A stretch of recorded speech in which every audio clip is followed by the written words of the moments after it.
call ourselves to order. Woo! First up would be just approval of our agenda for the day. We can do that by consensus, so just wondering if there's anything that we need to change on the agenda that anyone sees. Okay, hearing none, we can call that approved as presented and move on to approval of various minutes. Because different people were here, I suspect we have to do separate motions for each of them, I think. Yeah, so I can take a motion and second from people that were present at each of the meetings. We'll start with the one from December 7th. So moved. And a motion by Bob, second by Monica, thank you. Are there any corrections to those minutes? Hearing none, all in favor of approving the minutes for December 7th as presented, say aye. Aye. Any opposed? All right, those ones are good. We'll move on to January 4th. I make a motion to approve the minutes. Motion from Monica. Second. Second from Cecily. Any corrections to those ones? Okay. All in favor of approving those as presented? Aye. Aye. Opposed? Okay, those are approved too. And lastly, February 1st. I'll make a motion. Okay, we have a motion from Amanda and a second from myself. Any corrections on those? Okay, all in favor of approving those as presented? Aye. Aye. Any opposed? Okay. All of our minutes are approved, finally. This brings us to the public invitation portion of our meeting. This is for interested persons to address the commission on stuff that's not on our agenda for the day. I understand we do have one person registered to speak. Come up to one of these chairs here and please state your name and any organization you're affiliated with, if applicable, and let us know what's on your mind. I believe you have 3 minutes, is that correct? Well, hello, my name is Jamie, and just attending the mental health rally today, and see my union is protesting, and I'm here because they didn't really invite me to protest, and I see that there was something need to address here. So I have discovered after my last attendance to the Metro Transit discussion regarding the budgeted for relative to the month of October of 2023, that the spot safety surveillance that I happened to notice in my area that I brought up was disregarded in my Marcy Holmes neighborhood, the park area of Father Hennepin Park, or the new rest area. That was, I think it was Pathways that built that. So I've taken the initiative to test in the technician licensing, ham radio, work in the safety, because I work in security. And I found again that my account was abducted. So I seen that this individual, this law enforcement, had been taking a crack at me. And as I finished the test, I saw some claims compiling and, pre-filed lawsuits. And this was done very distastefully in the field of safety and security. And this is very important for park investments, I believe, because that's a lot of square footage.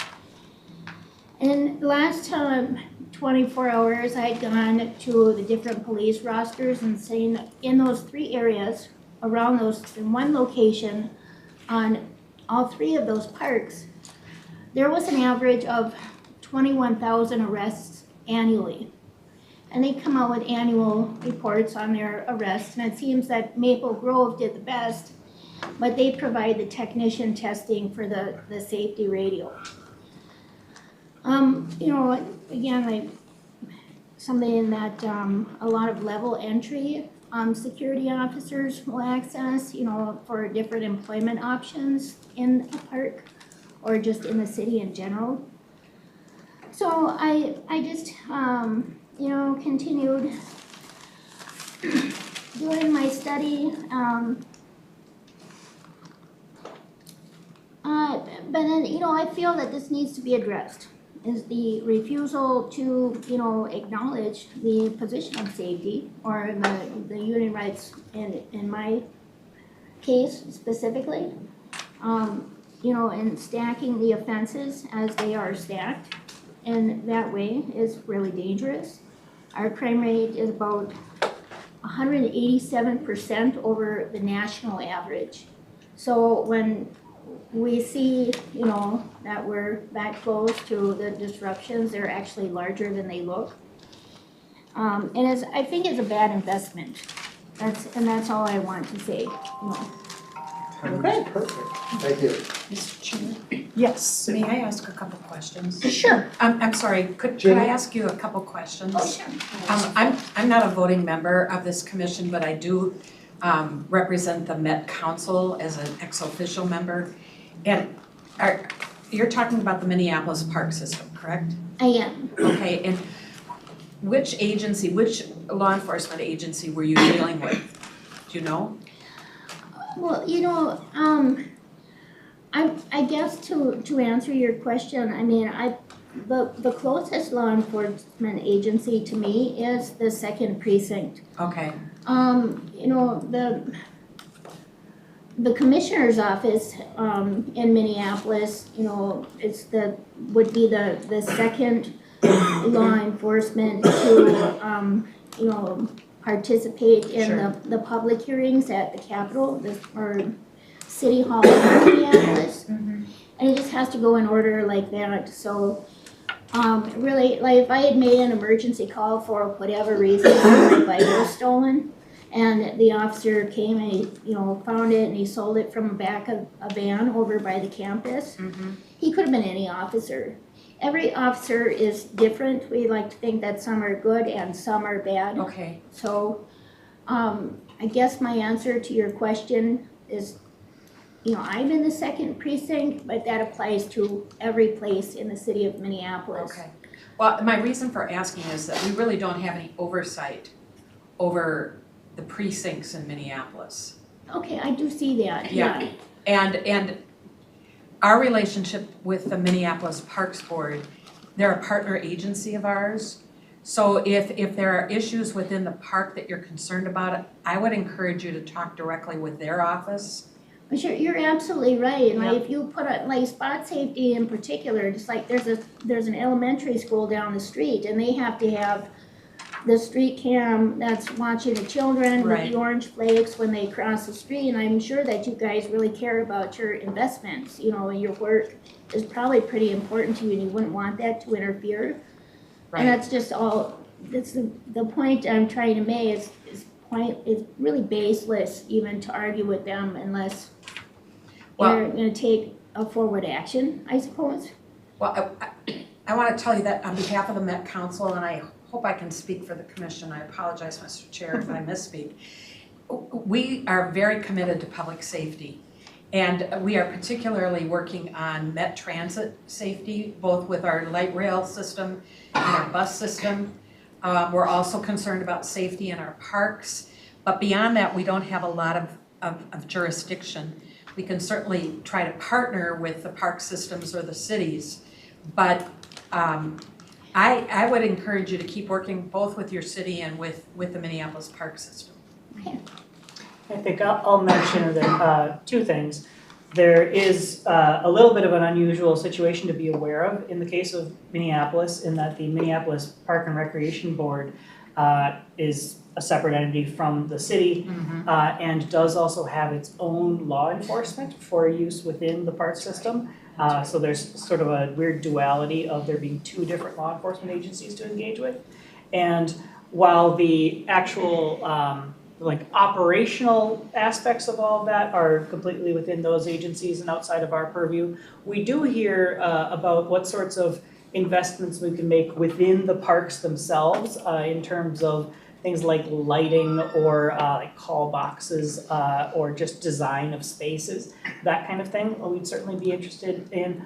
The decisions about that would primarily go through Minneapolis Park and Rec Board, but we're interested in hearing what sorts of perceptions there are that would help those. When you get into out in the neighborhood adjacent to it, that's much harder for us to deal with. Oh, sure, they got a new rest area and, you know, running water, that's how, I think that's brand new for them. And then, you know, I think the community service that's at the 280, Highway 280 transfer, that's up the river. But that was the first thing I looked at myself, you know. Okay. Well, thanks for coming to talk to us. Thank you. And take good care. Thank you.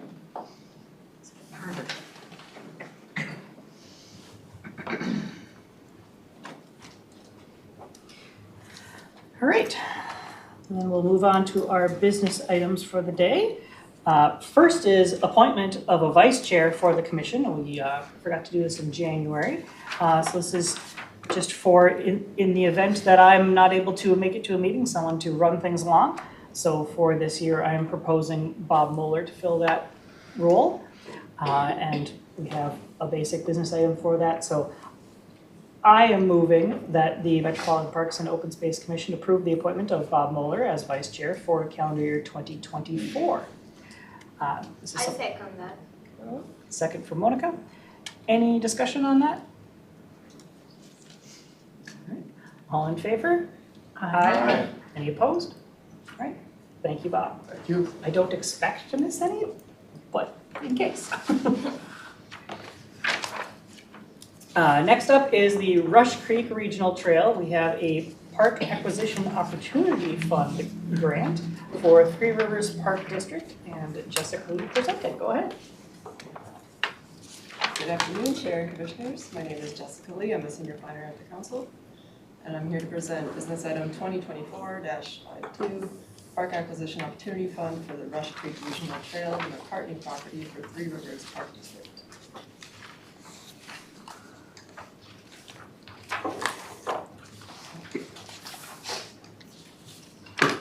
Right. So sensitive. The Rush Creek Regional Trail is located in the northern part of Hampton County. It currently starts at the Mississippi River at Mississippi Gateway Regional Park and travels west for 7 miles, ending at Elm Creek Park Reserve. An additional 11 miles is planned to connect Elm Creek to Crow-Hassan Park Reserve. The McCartney property is located adjacent to the west side of Elm Creek Park Reserve in the city of Maple Grove, near the border of the city of Dayton. The map on the left shows the subject property circled in red, with the original approximate trail alignment. The map on the right shows the refined trail alignment that works better with the area's topography, wetlands, and development.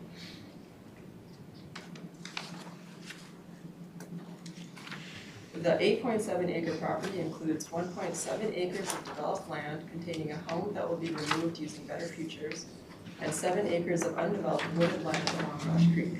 The undeveloped portion of the property is eligible for Environment and Natural Resources Trust Fund, and the property has been split to accommodate that use of funds. The developed portion of the parcel appraised at $455,000, and the undeveloped portion appraised at $387,500 for a total of $842,500.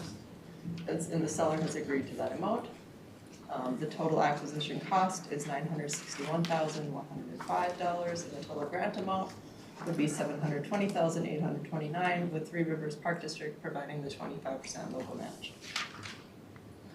Our rationale for recommendation is that this acquisition is consistent with the 2040 Regional Parks Policy Plan, the Parks and Trails Legacy Fund, the Environment and Natural Resources Trust Fund, the Rush Creek Regional Trail Long Range Plan, and Three Rivers Park District is within its $1.7 million per fiscal year limit for the Parks and Trails Legacy Fund and Environment and Natural Resources Trust Fund Park Acquisition Opportunity Fund.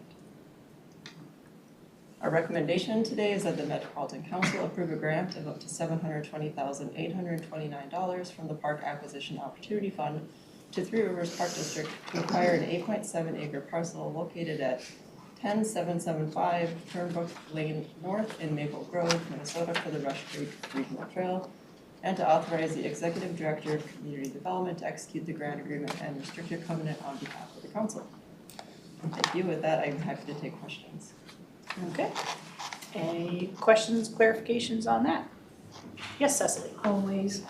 I think this is a great idea, but I just had a question about the acquisition cost budget. And it seems like, and this is true for the big marine acquisition opportunity we'll hear later this evening, there's always like 2,100, 2,200 for the Phase 1 environmental site assessment. And I'm curious why it's always kind of that flat amount and why we don't have the Phase 2 happening at acquisition. Thank you, Chair, Commissioners. For the first part of the question, the cost, I'm not sure why they cost that, but that just seems to be the going rate. It does. The second part of your question is we only require an environmental assessment too if there's findings in the first one.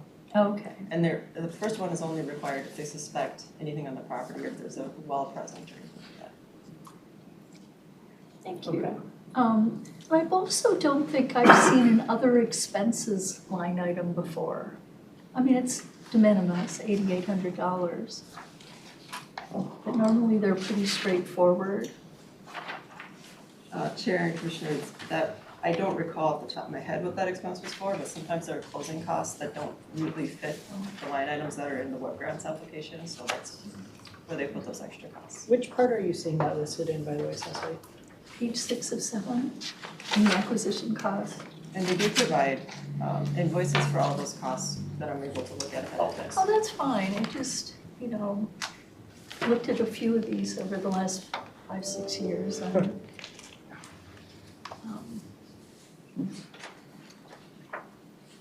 again, I think it's an important acquisition and we support it.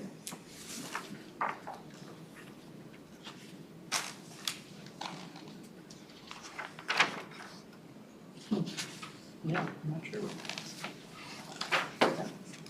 Anyone else? I was wondering, you mentioned removing a structure with Better Future, is that? Better Futures in Minnesota. Is that an organization that does that kind of work? Yeah, they come in and they take as much as they can for reuse.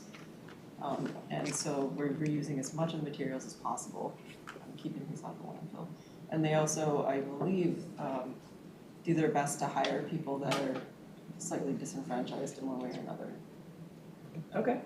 I think that's worth calling out because I know this commission has asked about use of structures before and found out that basically reusing the whole thing wasn't really an option. So finding out that materials get reused, this other thing is nice for us. Yes, Sue? That organization has a great reputation from everything I've heard and seen, so it's good. Yes, Bob? Just to follow up, to thank you for asking the question. And yes, I'm glad to hear that we're using them in some way, and I'm assuming that if there was a way to use the structure, you would do that also. Any other questions or anyone care to make a motion at this point? I make a motion to the one that you're gonna read, See, to approve the grant. a motion for the proposed action from the staff report. That's right, yes, Do we have a second? I'll second. I think Amanda might have actually gotten in first. So that would be that the Metropolitan Council approve a grant of up to $720,829 from the Park Acquisition Opportunity Fund to Three Rivers Park District to acquire an 8.7 acre parcel located at 10775 Fernbrook Lane North in Maple Grove for the Rush Creek Regional Trail, and authorize the Executive Director of Community Development to execute the grant agreement and restrictive covenant on behalf of the council.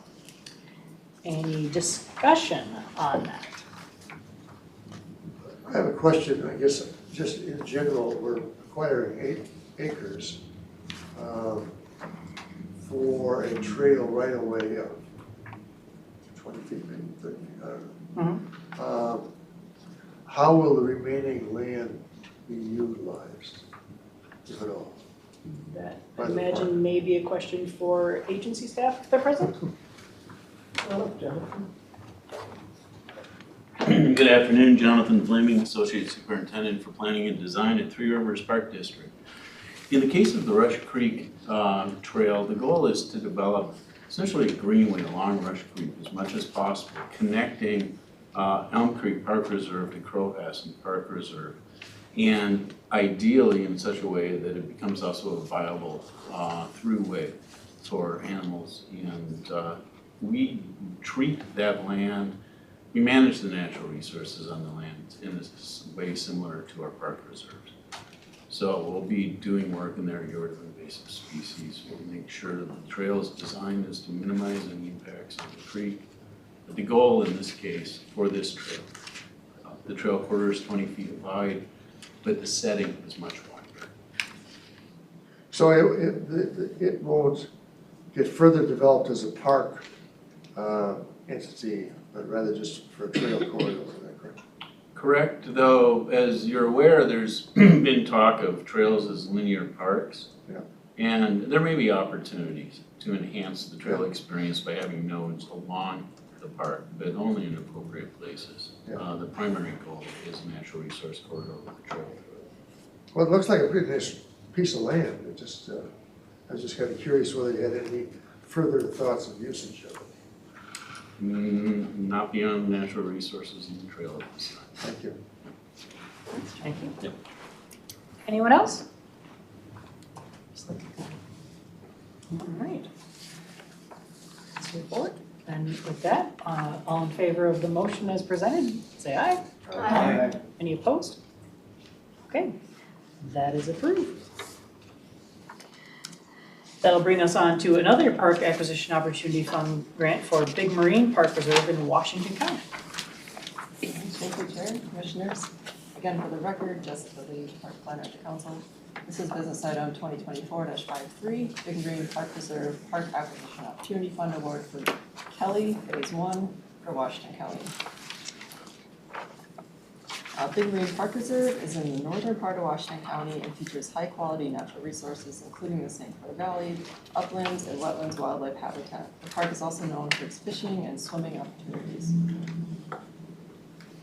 The map on the left shows the entire park boundary, which is about 1,800 acres. The red parcels are owned by the county and open to the public. The green parcels are owned by the county but not yet open to the public. The map on the right shows the subject property in green, which will add 248 acres to the county's ownership. Washington County has an option agreement to purchase a total of approximately 690 acres over 3 years. This acquisition of 248 acres is Phase 1. The middle map shows Phase 2 and 3 in pink and blue respectively. The county has phased the total land purchase into 3 phases in order to use the Park Acquisition Opportunity Fund, or PAOF, which has annual limits. Agencies are allowed to receive up to $1.7 million from both the Parks and Trails Legacy Fund PAOF account and the Environment and Natural Resources Trust Fund PAOF account. So Phase 1 will use funds. So the total project cost, or the total parcel is $3.6 million, and the sellers agreed to that amount. The total acquisition then is $3,633,845, and the grant amount will be $2,725,384, and Washington County will provide the local match of 25%. Our rationale for recommendation is that this acquisition is consistent with the 2040 Regional Parks Policy Plan, the Parks and Trails Legacy Fund, the Environment and Natural Resources Trust Fund, the Big Marine Park Reserve Master Plan, and the Washington County is within its $1.7 million per fiscal year limit for both funds. Our recommendation is that the Metropolitan Council approve a grant of up to $2,725,384 from the Park Acquisition Opportunity Fund to Washington County to acquire approximately 248 acres of park reserve land, Big Marine Park Reserve, and to authorize the Executive Director of Community Development to execute the grant agreement and restricted covenant on behalf of the Council. Thank you. With that, I'm happy to take questions. Okay, questions on this? I just have a comment. We can take, but how about you make a motion for it and then we'll put it in discussion. Yes, I move that 1 and 2. All right, we have a motion for the proposed action. Do we have a second for that? Second. Second from David, thank you. So the motion is that the Metropolitan Council approve a grant of up to $2,725,384 from the Park Acquisition Opportunity Fund to Washington County to acquire approximately 248 acres of park reserve land located in the southeast quadrant of Manning Avenue on 170th Street for the Big Marine Park Reserve, and authorize the Executive Director of Community Development to execute the grant agreement and restrictive covenant on behalf of the Council. Discussion. Yeah, I just had a comment. I'm just very, very excited. I live like 4 some miles down the road from there. And it's already an incredible asset for the community of May Township, Marine and Scandia and all. And it's just gonna be even better with this 3-part acquisition over time. Yeah, very excited. Thank you. Other discussion?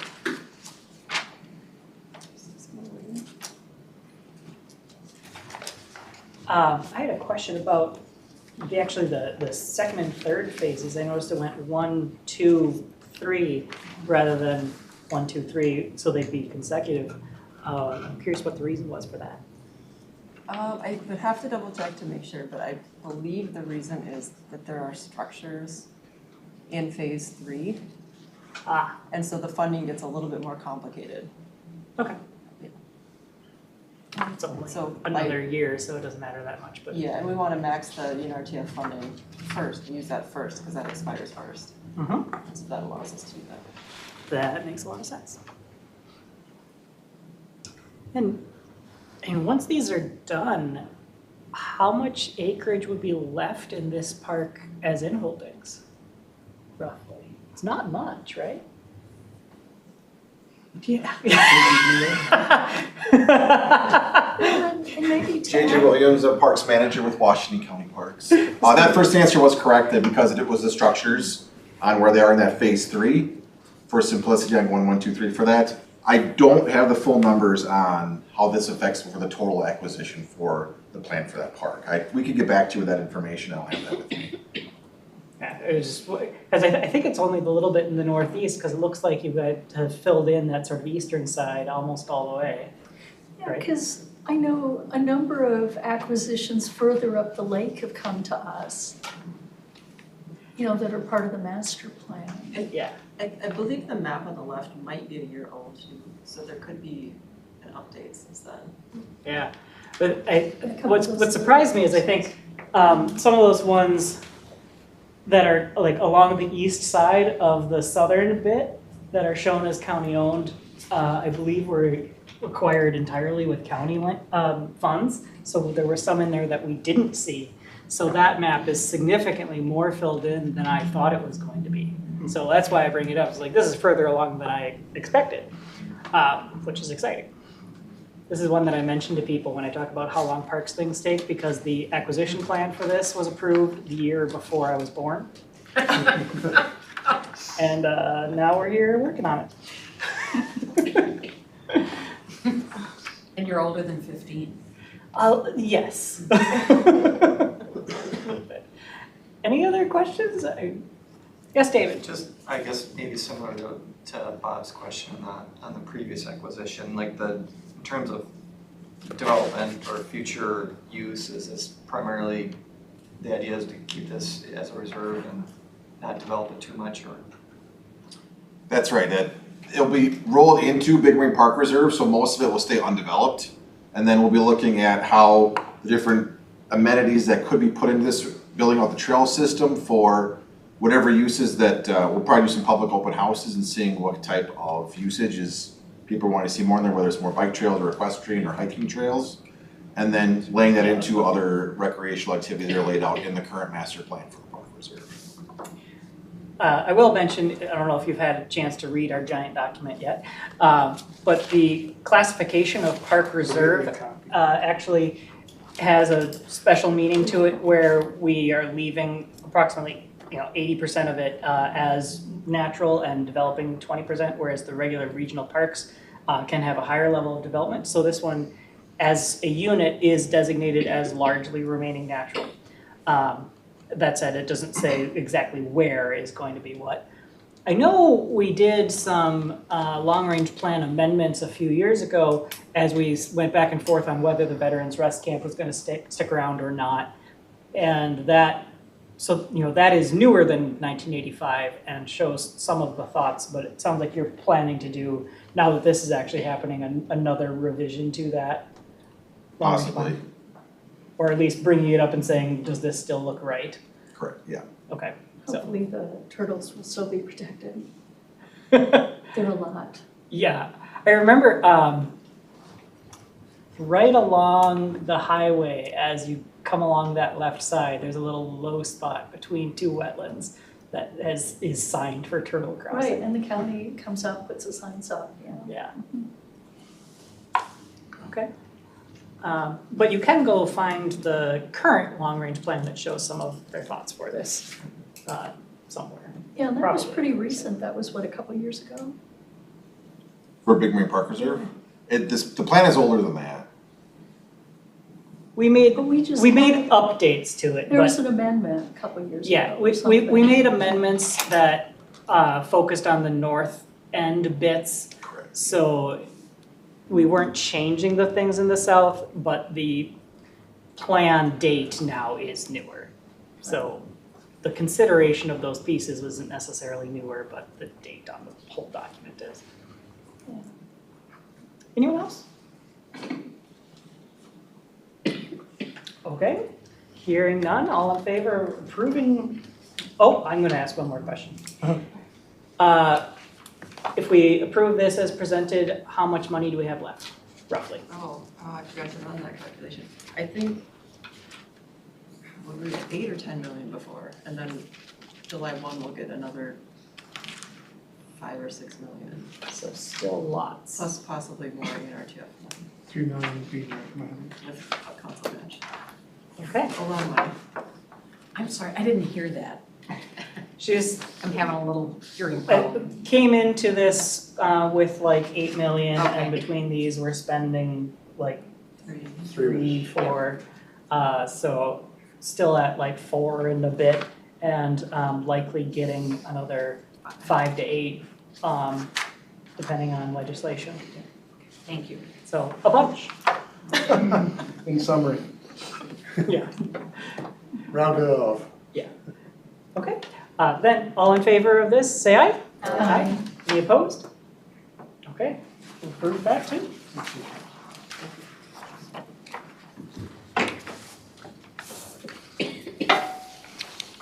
For anybody that wasn't aware and didn't see the news stories about this, a portion of the same cattle ranch that this is also becoming a wildlife management area under the DNR. So there's more public land than just what's in the regional park.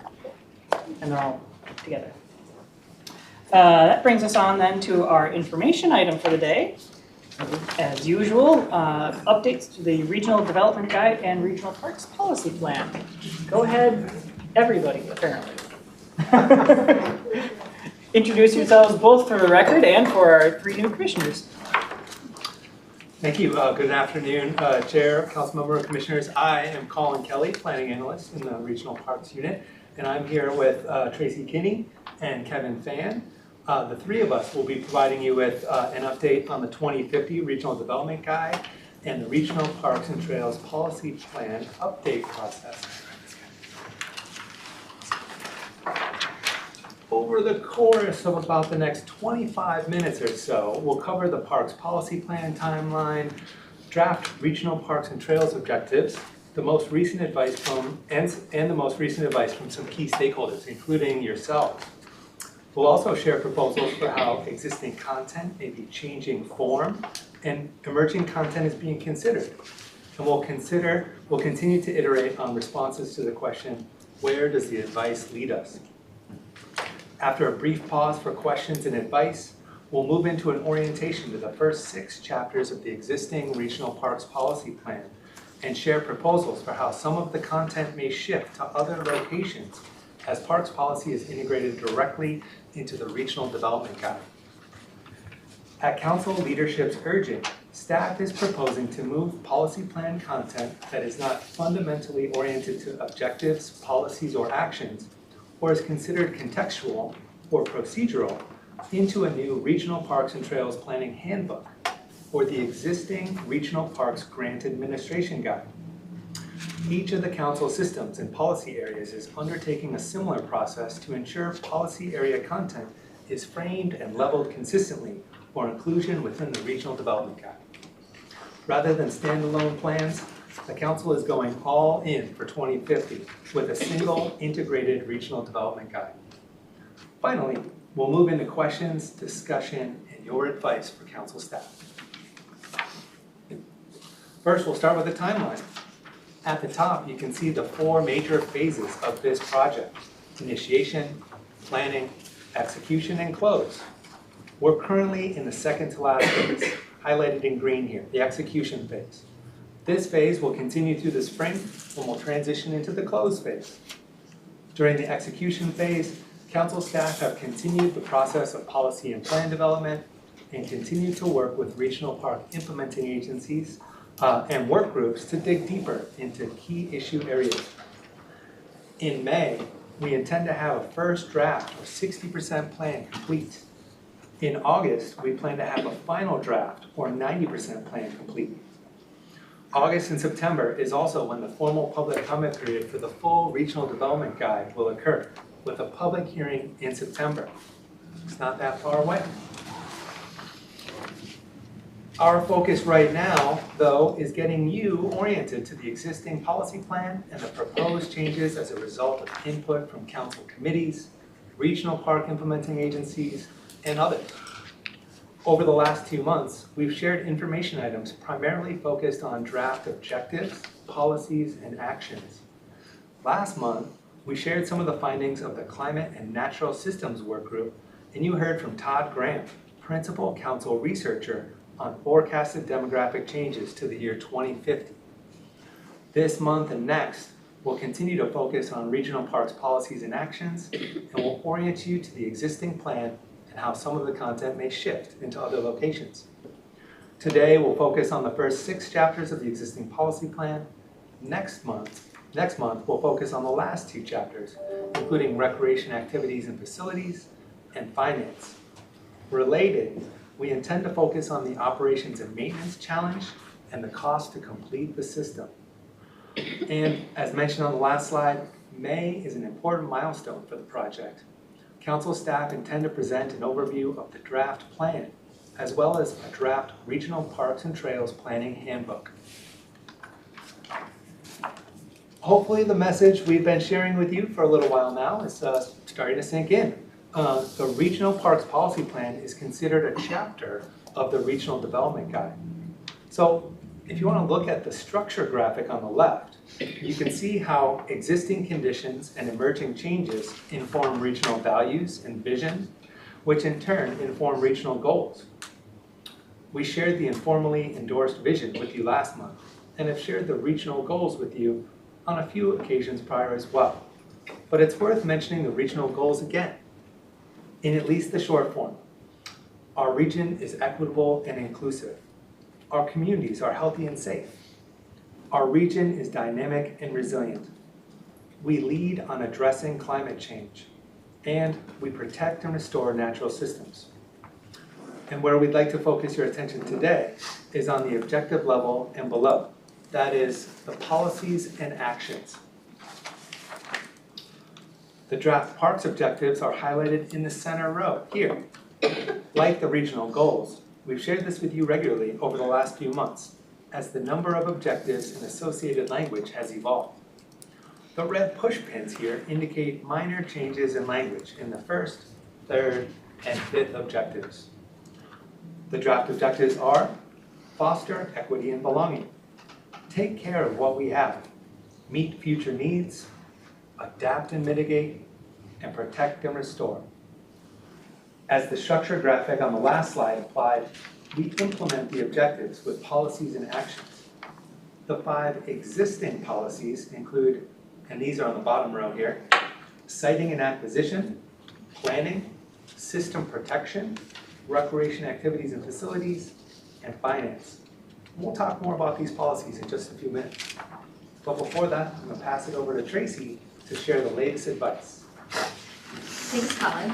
We heard from you, the Metropolitan Parks and Open Space Commission, about the draft objectives.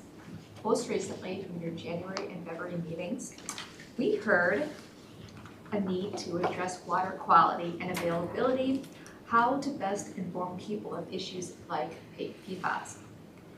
Rethink regional trails as more than just a place to bike. Provide more park-like amenities and corridors that have more space. Consider how can the council and agencies better position themselves for federal funding. consider joint promotion of regional parks and trail opportunities that could unlock economic benefits for local communities. And lastly, climate and natural systems. Content seem to be elevated, and that is important. We asked the regional park implementing agencies similar questions about the draft objectives at their January and February meetings. We heard a need to refine some of the topics.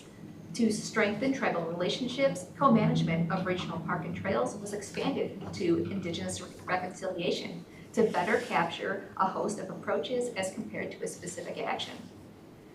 New classifications for cultural landscapes and natural system open spaces were proposed in January and further considered in February. The agencies liked the new classification idea and proposed to consider using existing classifications, as well as to define cultural landscapes. Creating multi-jurisdictional climate action plans were proposed in January. In February, we heard that the council should be a convener and not an imposer. And lastly, expanding allowable activities and facilities in regional parks and trails to meet emerging needs were proposed in January. In February, the agencies added to don't diminish the regional status by adding more local amenities. We asked the committee of the whole similar questions about the draft objectives at their February meeting. We heard agreement with shifting siting and acquisition to an action. Appreciation for emerging policy space for cultural landscapes. Protect and provide access to natural areas in suburban and rural contexts as well. Restoration of industrial landscapes is too narrow of a focus. Questions related to how do we assess access and availability of regional parks throughout the metropolitan area. Appreciation for the take care of what we have objective, this is critical. Appreciation for reframing of policy to equitable recreation activities and facilities. And appreciation for the existing policy plan's orientation to community engagement. This is meaningful. This sums up the advice heard to date. Now I'll pass it on to Colin to continue the discussion.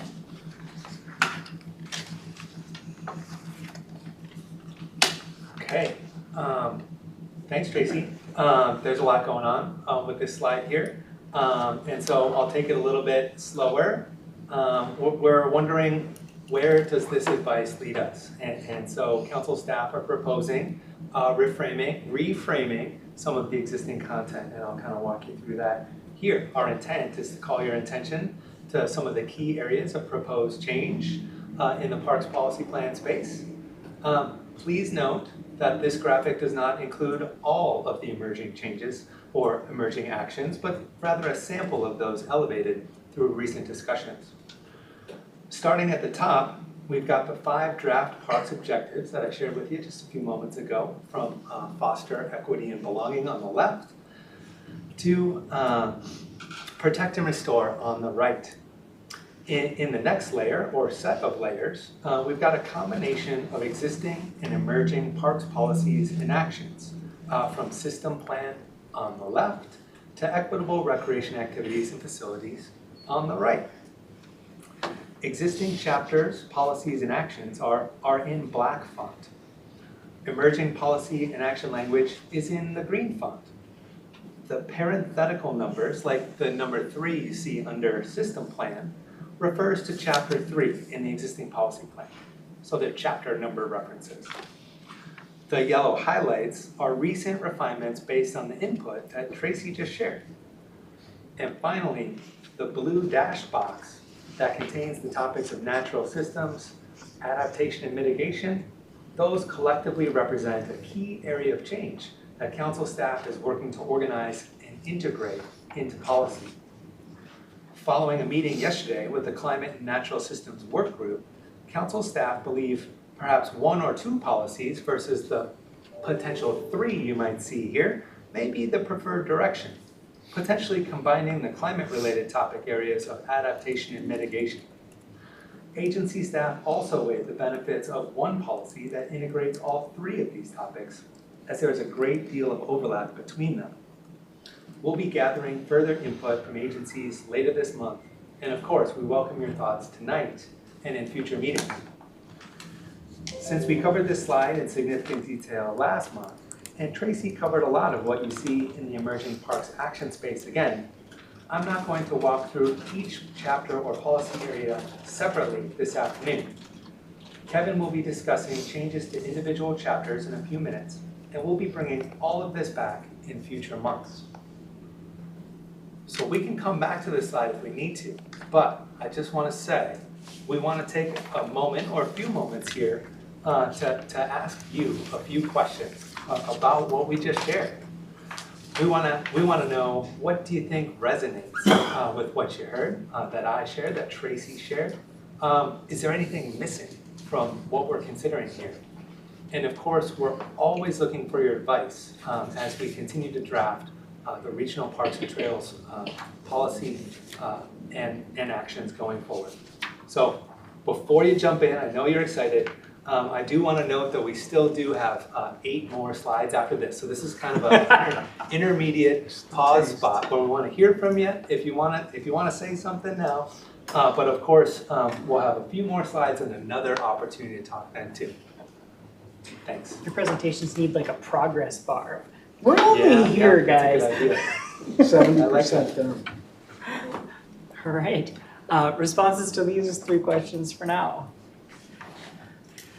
Well, I have questions about what was presented, but not comments on those. So possibly ones that are coming up on some of the Should I wait future.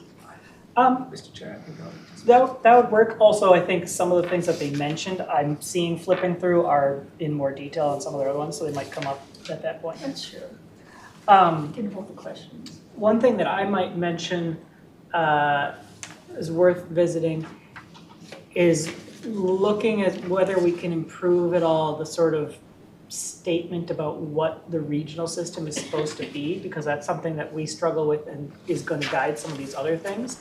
Like especially the how is it different from other things.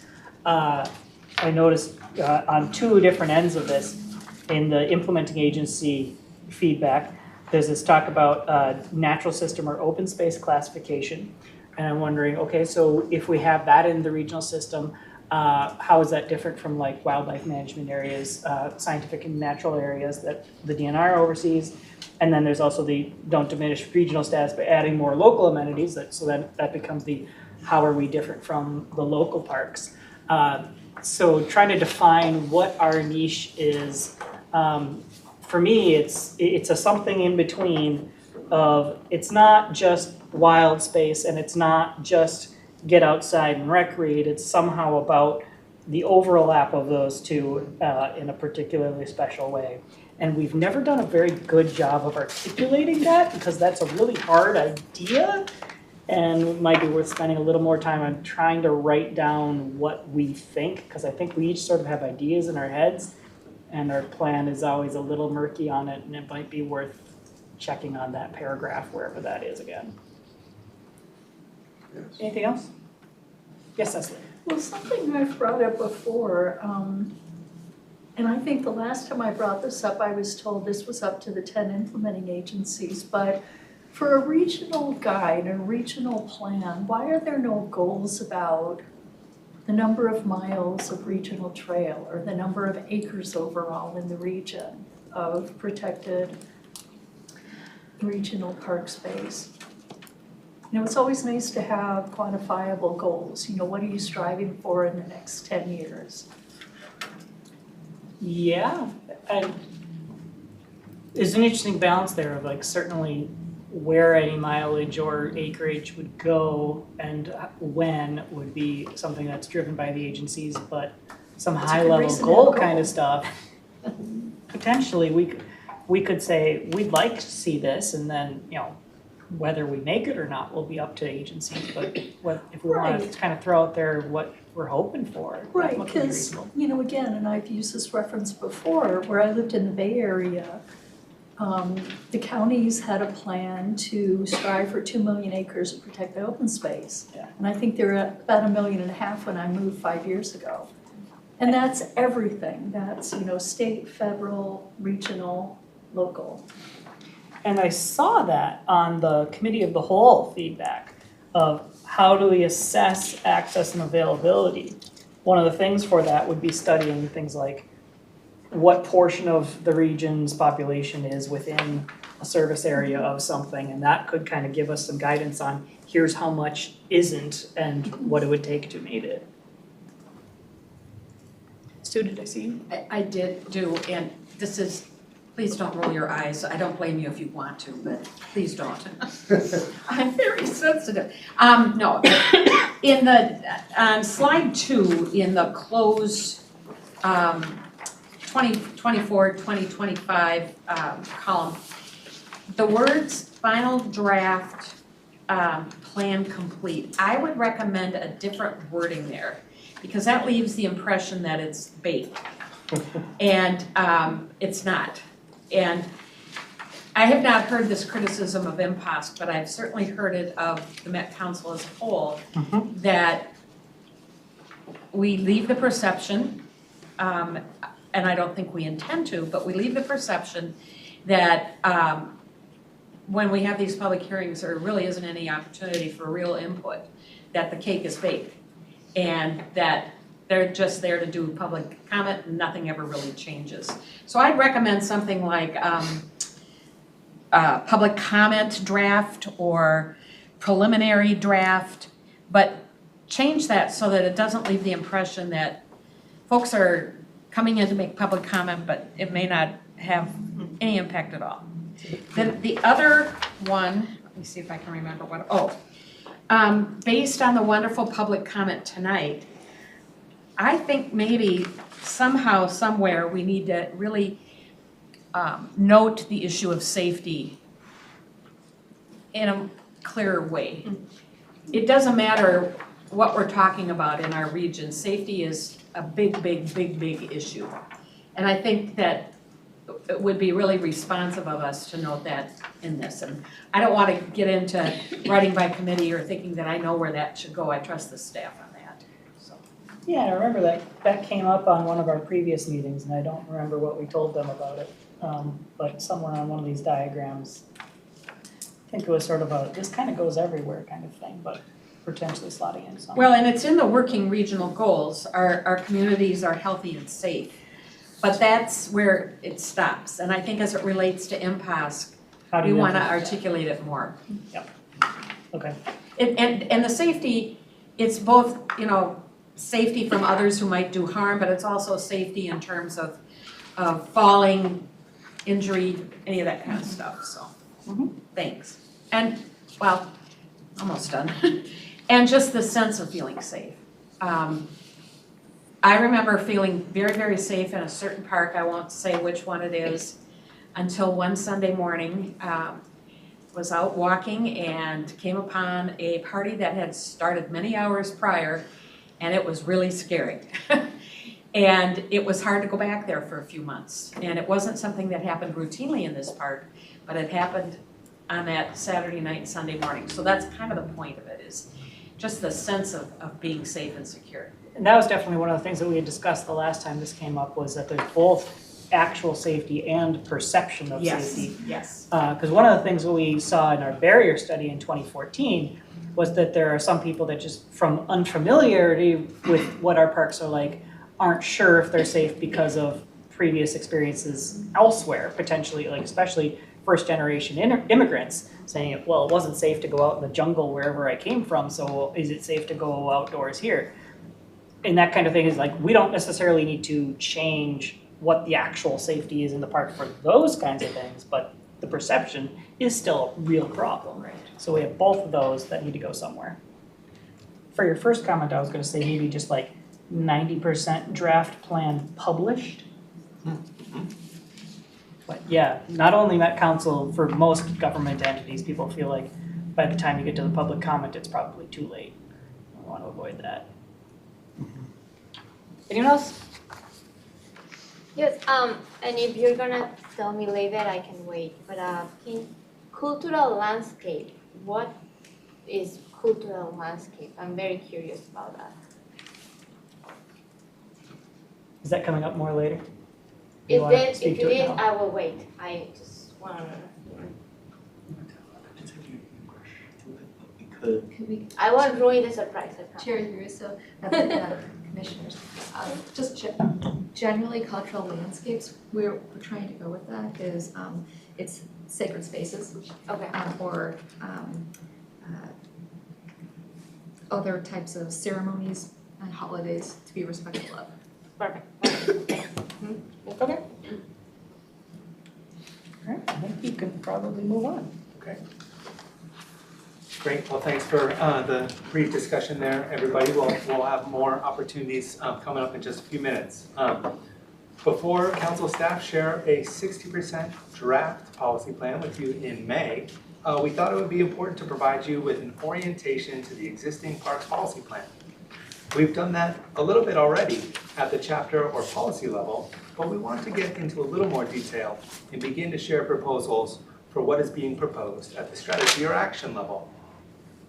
Today, we're focusing on the first 6 chapters of the Regional Parks Policy Plan, and we'll cover the remaining chapters next month. In the current Parks Policy Plan, you could consider chapters 1 and 2 the front matter of the plan, including an overview of the parks and trail system, the management structure, existing conditions, and objectives. Chapter 3 is the system plan. In a nutshell, it outlines all of the existing, planned, and search regional parks, park reserves, special recreation features, and regional trails. And chapters 4 through 8 is the current policy and strategy framework. But that's all I'm going to say about that for now, as Kevin is going to be telling you quite a bit more about the first 6 chapters right about now. Thank you, Colin. So as Colin had mentioned beforehand, this is kind of meant to orient everyone to the 2040 Regional Parks Policy Plan and then contextualize it within the proposed changes for the 2050 Regional Parks Policy Plan and the update. So to kind of orient you to the slide, on the left-hand side in the column, the blue column, you might notice that it says the existing content.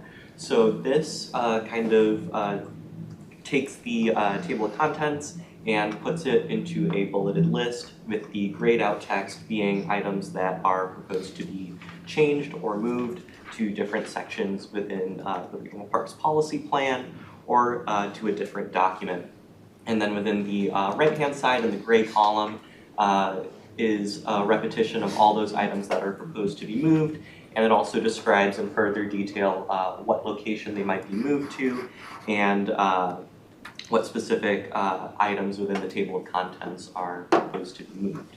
So within Chapter 1, Planning for the Twin Cities region, this chapter contextualizes the Regional Parks Policy Plan with the Regional Development Guide. So one of the high-level changes that are being proposed is moving a lot of this existing content to the front matter of the Regional Development Guide, and that's due to the integration of both of these plans into the same document. So this is just to reduce redundancies overall, and then the remaining items within the existing content for Chapter 1 are proposed to be moved into Chapter 2 and consolidated just to kind of create unified Section 1. As a quick note, a lot of the items in the existing and proposed to be moved columns are listed as Thrive MSP 2040. And I just wanted to point out that the title, of course, will be changed to the Imagine 2050 title, but this is just to indicate the content that is underneath each subsection. So moving on to Chapter 2, there's the addition of a few more columns and sections. So the proposed title can be seen with that light gray banner on the top. But Chapter 2, Overview of the Regional Park System and the 2040 Regional Parks Policy Plan, is proposed to become Section 1 with the same title. And this chapter kind of introduces us to the regional park system and its overall management and governance system. As you can see in the existing content, most of the items will stay the same. And then in the middle section, which is a new column for new and emerging topics, this will be items that are being introduced into the next version of the Regional Parks Policy Plan. And for this chapter specifically, we're thinking of consolidating the items from Chapter 1, as we had mentioned previously, but also incorporating additional research and data.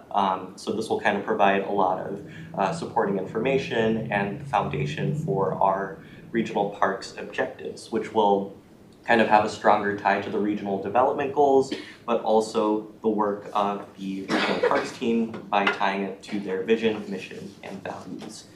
In addition to that, another high-level change is that some items from the existing content in Chapter 2 is proposed to be moved to the park system section, and that is just to consolidate the definitions of different park units so that everything will be in one place for the next version of the plan. For Chapter 3, this is the system plan section. Most of the items will remain the same in this area, with a few exceptions.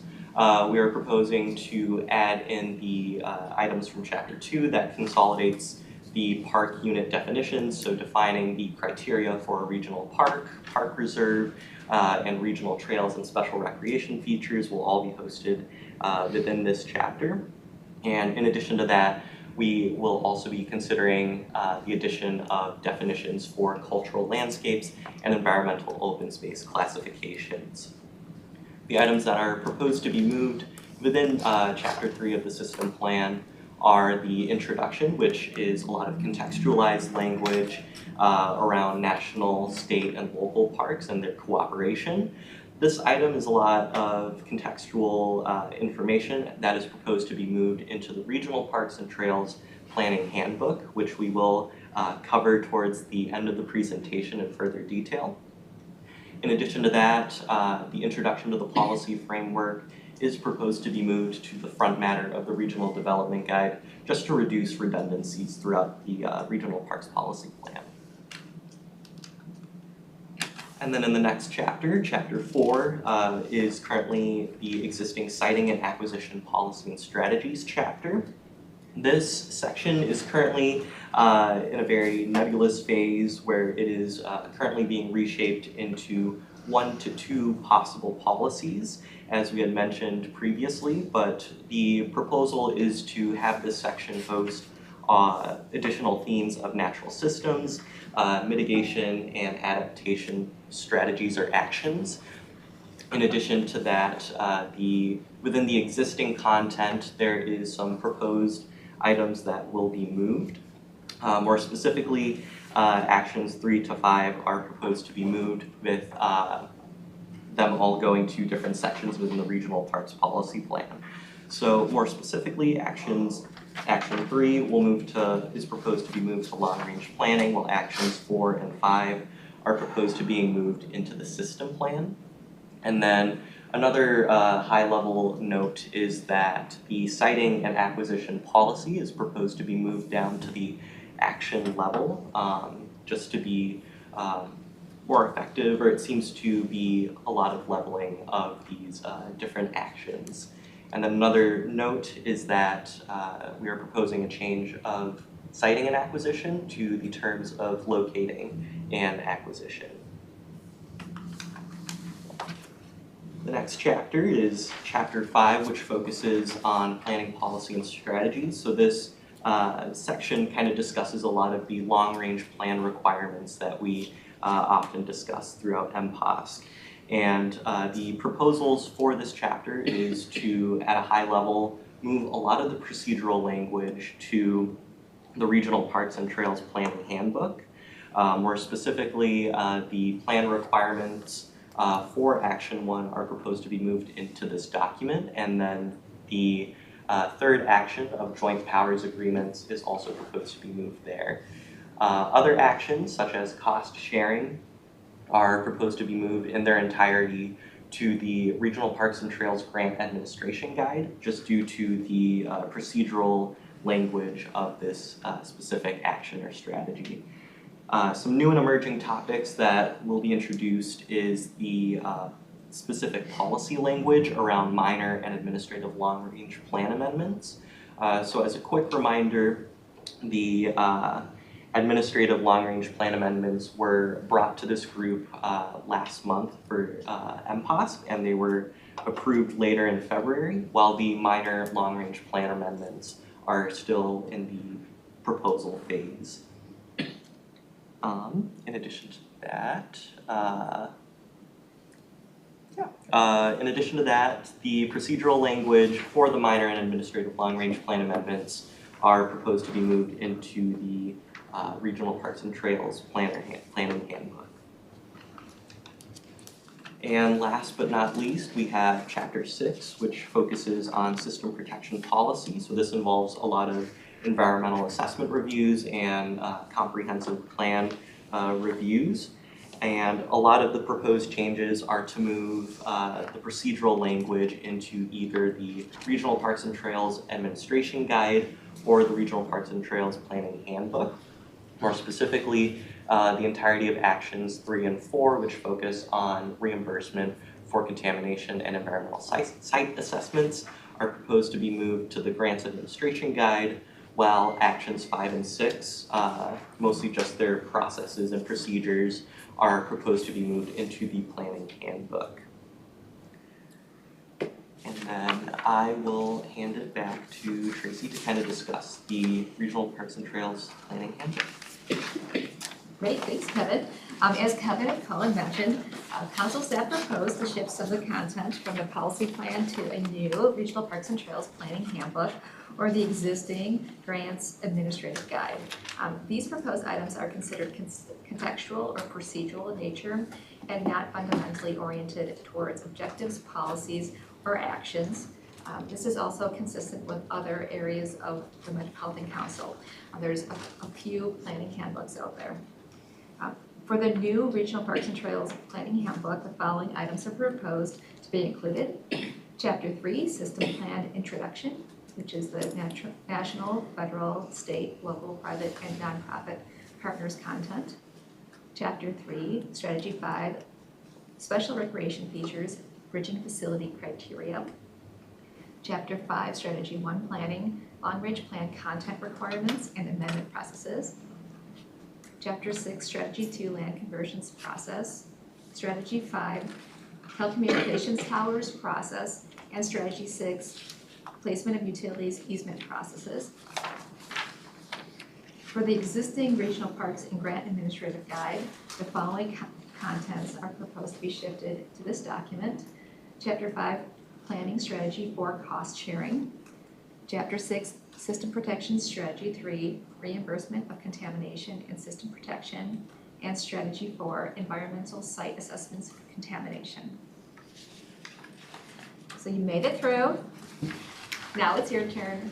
Council staff proposed to moving some of this content that is not fundamentally oriented to objectives, policies, or actions, or is considered contextual or procedural to the new Parks and Trails Planning Handbook.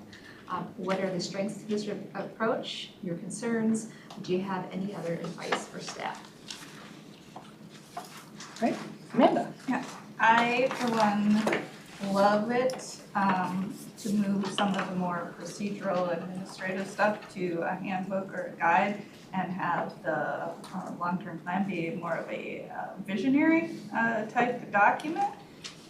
So I think that makes a lot of sense, so that, you know, these are more resources for actually executing on a project.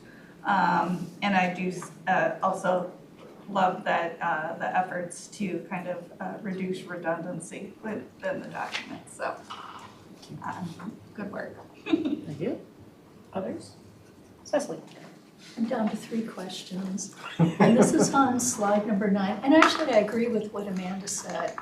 You know, the aspirational stuff should be separated from the detailed stuff.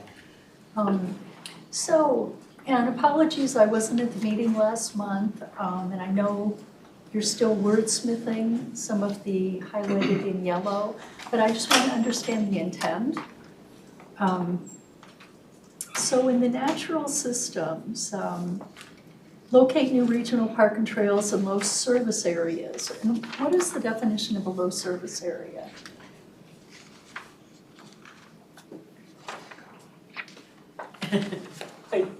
this is probably part of what I was getting at earlier, I think. When we see a long-range plan, there's a definition of a service area that I believe comes out of the Parks Policy Plan. And then every Well, time we those look are at a general plans, unit, yeah. it draws a radius around something.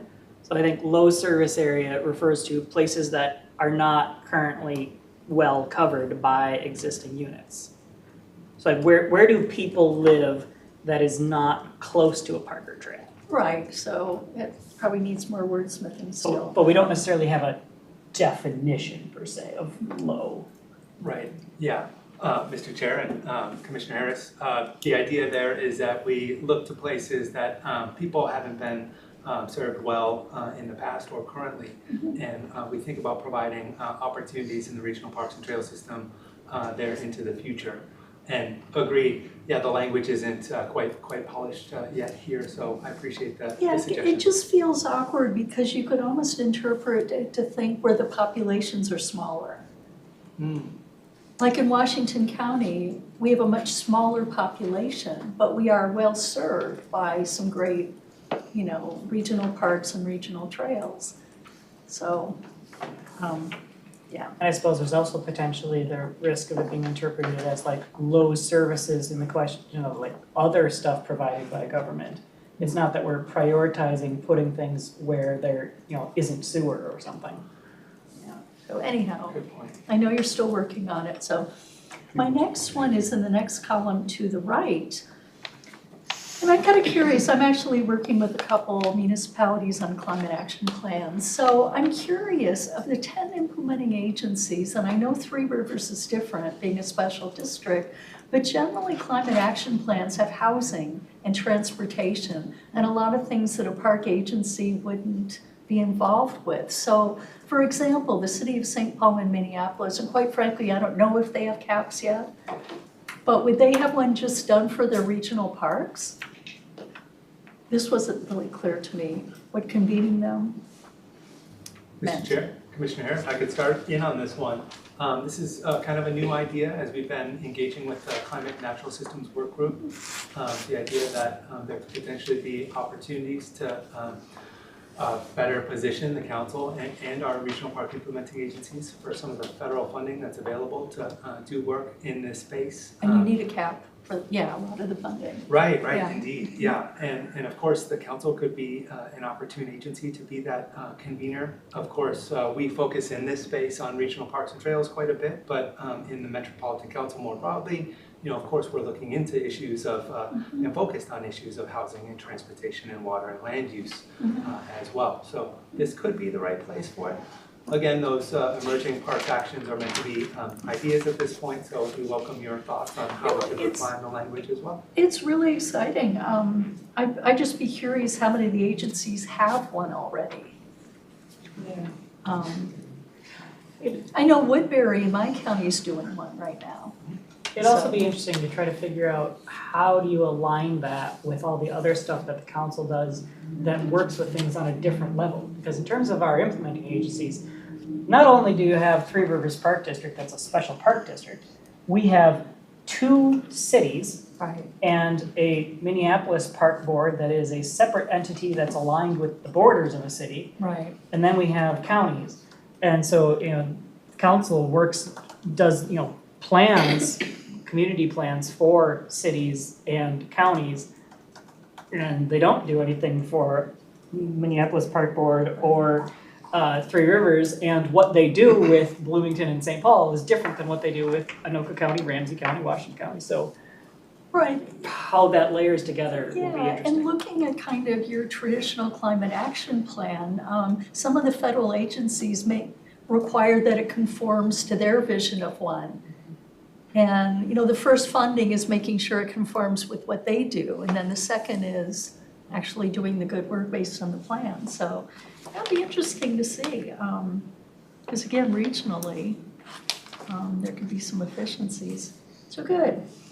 So my third question is in the planning column, the Indigenous reconciliation. And, again, I think just like cultural landscapes, I think the definition is going to be really important because, you know, I still would like to see reconciliation for all the redlining that happened in the Twin Cities.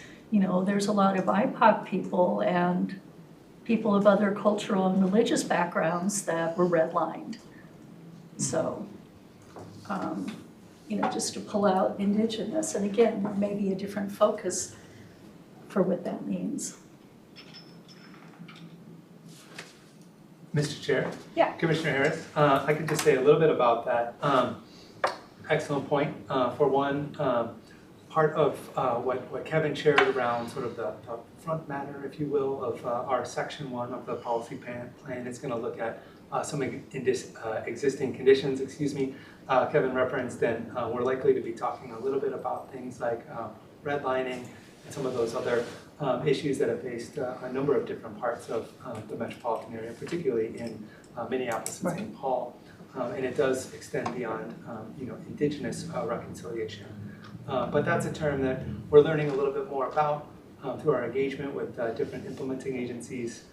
We were previously talking about co-management as a possible term in this space, but that was sort of seen as too specific or too limiting, as Tracy shared as well. So the notion of indigenous reconciliation sort of levels it up to a higher level that you know, there could be a number of different ways that could be implemented, if you will.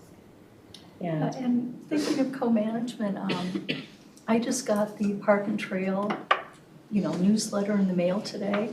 And, you know, one of their goals is for one of the state parks that's being returned to, is it the Lower Sioux Agency or the Upper? I can't remember. Upper? That was purchased with Land and Water Conservation Funds. So the state will have to have an equivalent amount of land protected. And of course, Park and Trails is advocating that it be for Park and Trails and not just a WMA somewhere. So, you know, co-management, transfer, reconciliation, it brings up a lot of interesting issues on how the lands were acquired and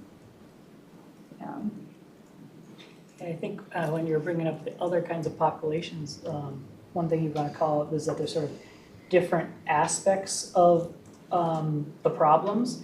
Like the redlining thing is largely we've seen in blockers of like access to recreation or from where they live and things like that. I'm thinking too, there was a long-range plan amendment for a regional trail in Minneapolis that was designed specifically to cross the previous boundary. And we heard about that from Linnea because that was kind of her neighborhood.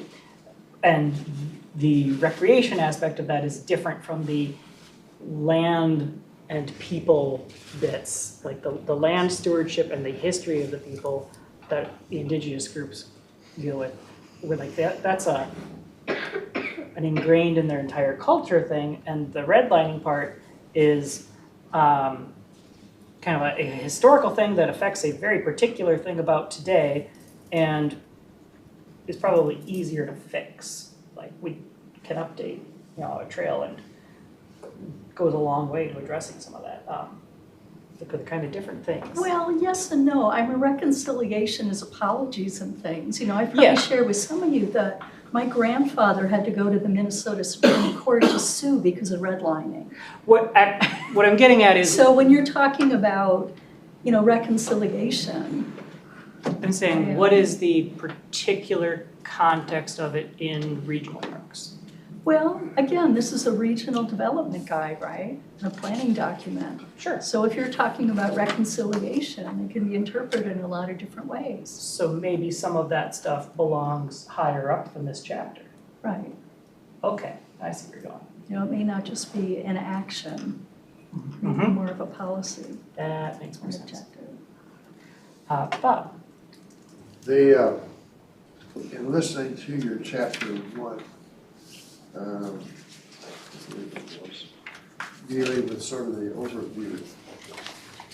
This may be part of that, but I'm interested in the demographic forecast of that 2050 and some of its sub-breakdowns as a set of information that will help us as a regional board sets of goals, and for the implementing agencies, I would think, to make some informed decisions.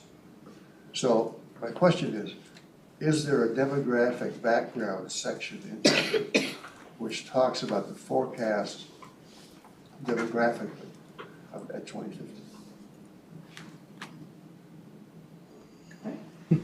Mr. Chair, Commissioner Moeller, indeed, yeah, the idea is that the information or content data related to demographics be moved from the front of the Regional Parks Policy Plan, where it exists now in our standalone document, to the front of the Regional Development Guide. The content will still be there, and we'll talk about how that those demographic changes will impact future plans for the Regional Parks and Trails system. But rather than have them both in the beginning of the Regional Development Guide and within the Regional Parks Policy Plan space, we're proposing to reduce that redundancy and simply have that demographic data exist in the beginning of the Regional Development Guide, if that makes sense. I don't know if that makes sense, because the picture of what it will be like in 2050 as opposed to now, for me at least, I'd like to know how much bigger or smaller we will be at that point in time. And I would like to know, at least in a general sense, what's going to happen as far as demographic populations that will have impact on our decisions, both as agencies and from an overview standpoint of how we guide the ship. The details of that information could well be referenced in a different section or a different booklet, if you will. But I think if I'm looking forward as a planner, which I sort of how I cut my teeth, it was always interesting to me to know what are some of the elements, factual elements, that should guide my thinking. So I would ask that question, ask you to really reconsider whether at least there is not some overview of size and relatively, not granular, but rather more broad-based population information. The second piece of that question then becomes, what do we know about the utilization of our system today? You know, how are we doing? How do we grade ourselves as a park and open space commission, and as a system, in terms of how many people and demographically how we're serving different populations? And then goes back to one of the questions that was raised earlier. What kind of goals are we setting as an organization, as a Met Council, for changing the picture from A to B? And in there becomes the question of awareness, one of my favorite issues, and transportation. You know, if we are, and I suppose that gets more into the systems part of it, but part of our goal here ought to be to say, gee, we would like to see greater utilization of our investment in the assets and the quality of life of our community. That really requires us to know something about what we're doing now, and to say we would like it to be better, and better by how much? Well, you know, maybe it's not an easy thing to measure, but we do a pretty good measurement of utilization every year, and we may have demographic data that goes with that. And so I would just ask us to consider in here being a little more specific on ourselves in setting some goals that we can then work with our implementing agencies and say, guys, and men and women, we need to address these various holes in our service. So those are my questions. Like we heard earlier, this was described as an aspirational document, but we also at some point need to say, well, what does success look like? There's lots of things that we want, and it's also this is what we're hoping for several decades from now, but 5 years from now, how do we know whether any of it's happening? Yeah, thank you. I think that we shouldn't leave this effort without taking the responsibility of this group and the Met Council commissioners saying, here's what we hope to achieve with our implementing partners. We have a lot of details about how to do the things at the partner level, at the implementing agency level, in the various documents. But we, I think, shouldn't skip over the important part of articulating from our standpoint, from the council standpoint, something. David, and that's it. Yeah, going back to the slide 9 that has the kind of framing or reframing, and I agree with previous comments about, it makes sense to take pieces out and put them where they're more appropriate, and keeping the vision here focused on just that. I guess in looking at that second row, maybe this is just a small question here, and forgive me for being new on this, but as I look across, most of these topics seem very broad in nature, which I think is good in terms of visioning, but when I get to mitigation, and maybe I'm just not fully understanding, but it seems like that is rather more focused or maybe not as inclusive. And again, I know in green it's talking about greenhouse gas emission reduction strategy, which is very specific, and maybe there's more to it than that. But I guess I'm just wondering, is there more considerations in terms of the ecological, environmental kind of goals that we're after here in terms of, for instance, climate change causing more severe weather being an impact in terms of runoff and flooding and other issues that probably do need to be mitigated as well, or maybe harnessed in a way that is to our advantage. So I guess I just would like to hear a reaction to that. Yeah, and I'm also thinking of things we've seen in previous presentations where we called out particularly like water quality and shade and impact on temperature, things like that. It seems similar to this. Where did all that stuff end up, and how does that relate to what he's asking about? Yeah, Mr. Chair, Commissioner Yates. Sorry, welcome. Yeah, great points. As I mentioned earlier, we're really trying to make sense of this sort of emerging area of natural systems and climate.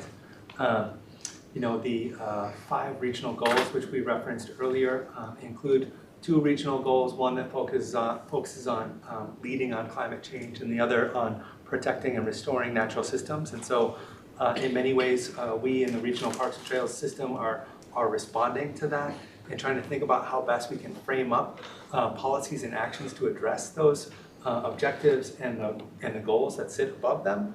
And so why you see sort of the blue box there and sort of the different topics is we're kind of grappling with how we organize that. We currently have that siting and acquisition policy area, which relates fairly closely to this area of emphasis. But we have a sense we need to have some emphasis on each of these areas. We're not quite convinced that it's 3. In fact, we're thinking it's probably going to be less than that. So either 1 or 2 policy areas there that would kind of subsume, if you will, that siting or locating and acquisition policy into the action level, and then sort of add in some of the things that Chair Yaruso was talking about related to growing shade, some of the other topics that this commission has talked about previously related to water quality and availability. Those types of things would show up, if you will, in this space, most likely. Still under construction as the science. I'll take it as such. Thank you. Okay. Sue? I was going to mention that those of you that are new, these meetings are recorded. So that's why you've got the microphone. And probably should have told them that. Yeah. And if you're interested in hearing Todd Graham talk about the demographics, the population growth, he's part of our research department here at the Met Council. The council has a really robust research team. They do a phenomenal job. They give regular reports. He reported to the committee at the February meeting. Yep. And you can actually go online to the Metropolitan Parks and Open Space link in the Met Council website and link onto that evening's meeting, and you can actually watch it, view it. It'll say video, and just click that, and you can scroll through so you don't have to listen to the rest of it unless you're really intrigued. But his presentation is on there, and it's very, very interesting. And additionally, Darcy Vandergrift, a member of the staff, does reports regularly on park visitorship. So we get that kind of data as well. So I wanted you to be aware of that. Thank you. All right, Cecily? Well, something that Bob said earlier really got me thinking. So in 2024, we're working on Imagine 50. So there'll be a census in 2030 or so. There'll be a census in 20 or 40 or so. And I think water could be a real limiting factor for this area. And whether other parts of the country all start moving into the Twin Cities because there's no water in the Southwest or wherever. So I think, you know, the futurists doing all that demographic planning is great, but I think there are going to be things and surprises, and of course politics will play into it too.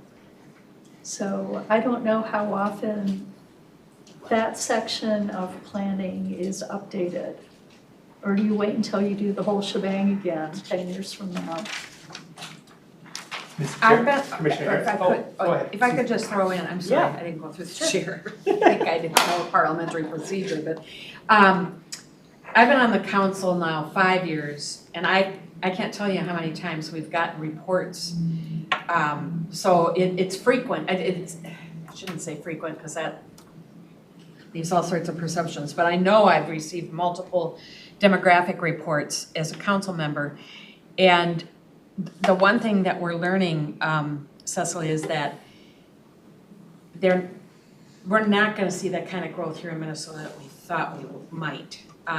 What we were last told was that a lot of the population migration is to Atlanta and that area, to the southeast. So and that could change in 10 years, obviously, given, you know, what's happening in terms of climate. But that's a good question, and it's something that is regularly looked at, so, yeah. Do you have anything more to say on that, Bob? Yeah, I was just going to ask Mr. Chair, Commissioner Harris, that you know, water we feel is very much an important existing condition from both a quality and quantity standpoint. You make a number of great points. The notion of climate change being a real issue that could produce people wanting to move to different parts of the country, including this water-rich region, is one that I think the council is thinking deeply about. And of course, one of the other policy areas is water resources or the water policy plan. And so, you know, we're trying to take a very integrated approach in the development of this regional development guide. So we'll look to what our colleagues in environmental services are thinking and putting forth with regard to water. But of course, it's a key part of the regional parks and trails system too. So it's something we're paying close attention to as well.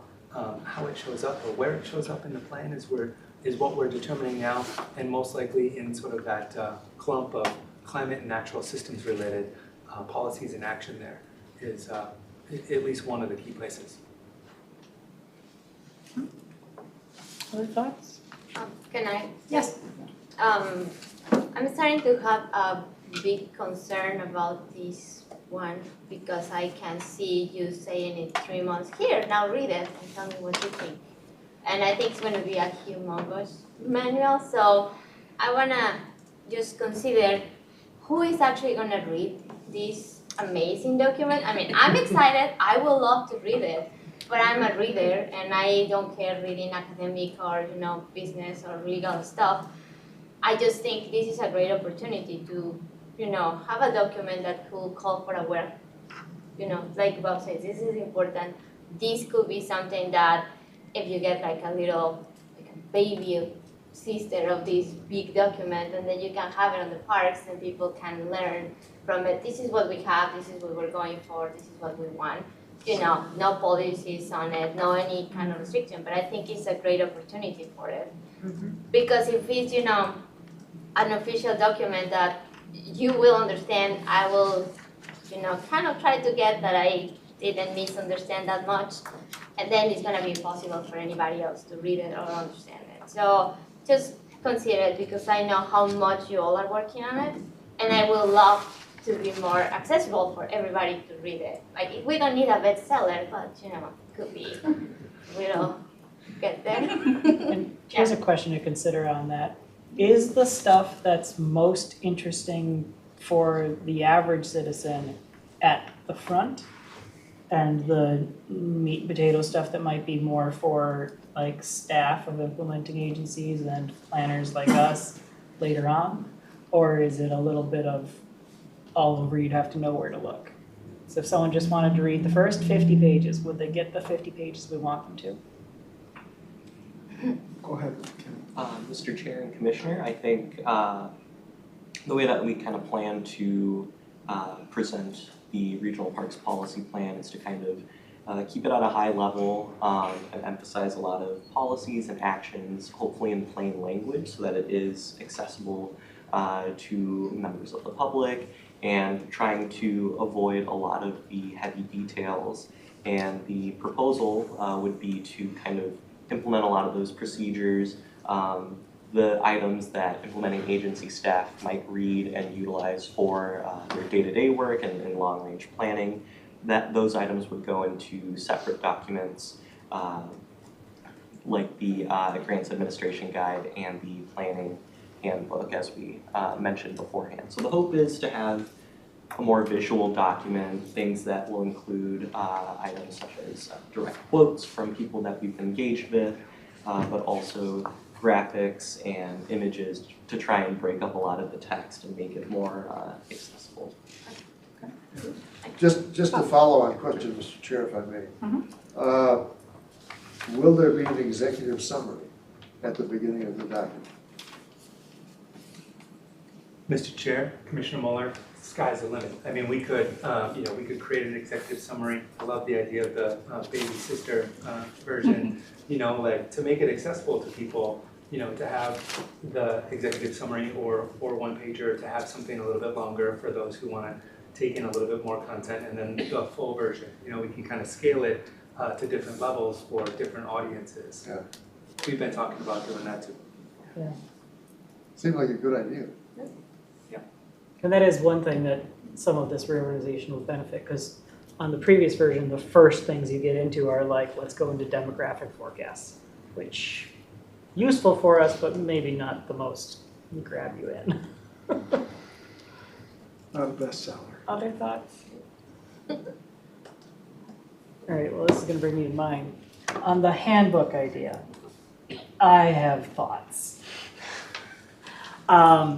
And I want to balance not railing on you too much because the people responsible for this are not the ones at the table today, but also to be a bit honest, I'm still angry about what happened with the Grant Administration Guide in 2018. I think it was 2018. We were told at that time that what was desired from that was to just pull it out so that any changes to it wouldn't have to go through the same kinds of public comment periods and timelines and revisions and all of that if we wanted to do small kinds of procedural changes to it.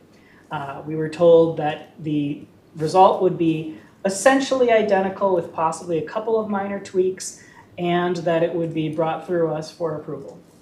Neither of those things were true. There were significant changes made to the document, and the document was never approved by MPOSC. It was brought to MPOSC for comment. We did not like some of the changes that had been made, so we rejected it, told staff to bring it back. They never did. The response was to simply bypass us and not get our feedback because our feedback was not approvable.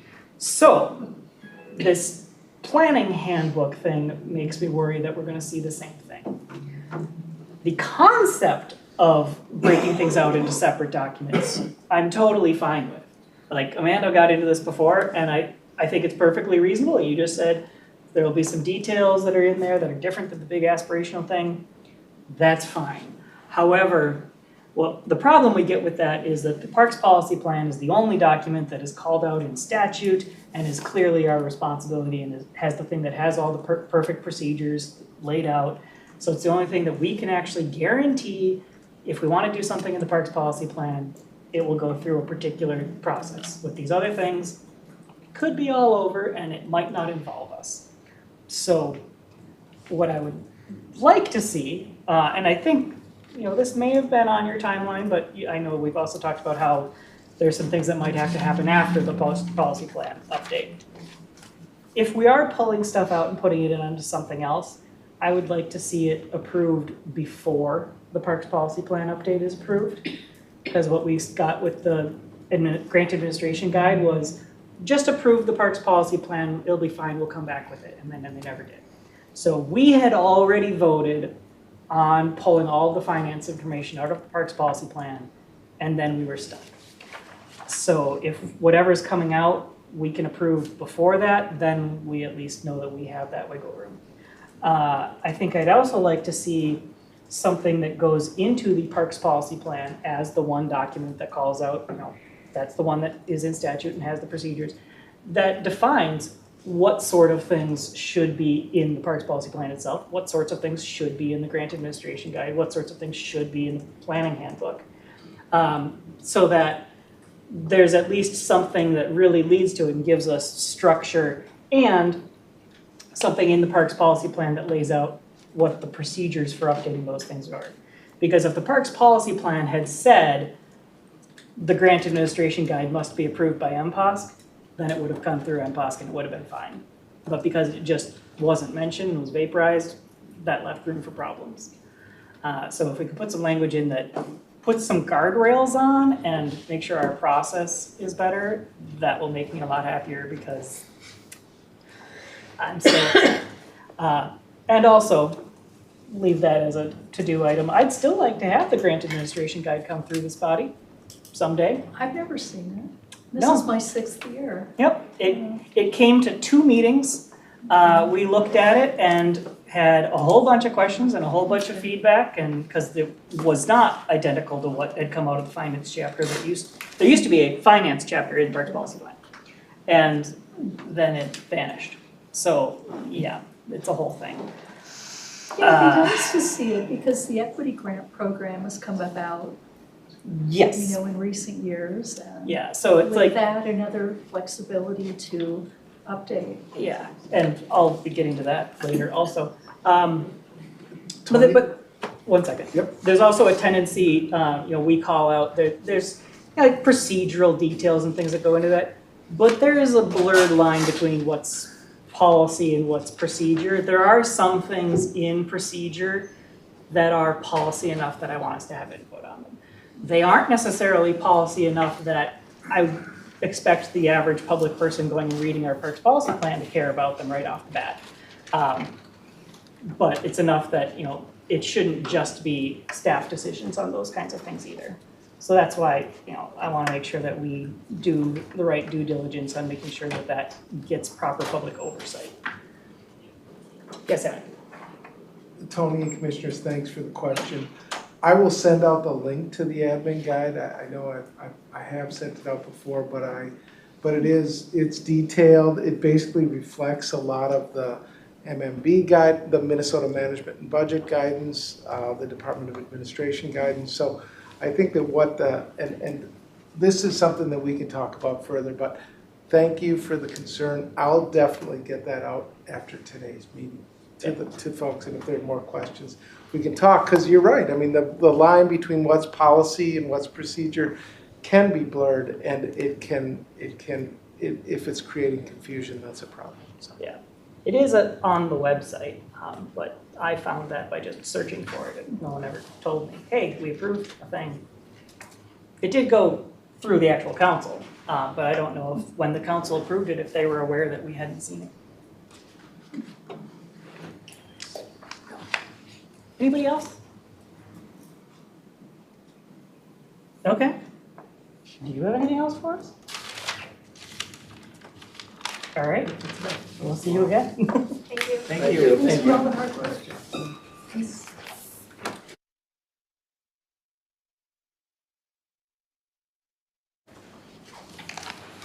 So the main thing two things I'm going to mention. One, I think this might be a good time to do at least a little bit of brief introduction since we have some new people. So just whatever kind of things you want to tell us. Your name is on your board, but maybe where in town you are, what your district is. For those who have been on the commission already, maybe how long you've been on the commission, give them some expectation of who knows what, and perhaps what other sorts of things you served on, anything like that. For my part, Tony Russo. I live in Matamidi, which is in the northeast suburbs. My position serves at large, so I don't have a particular district.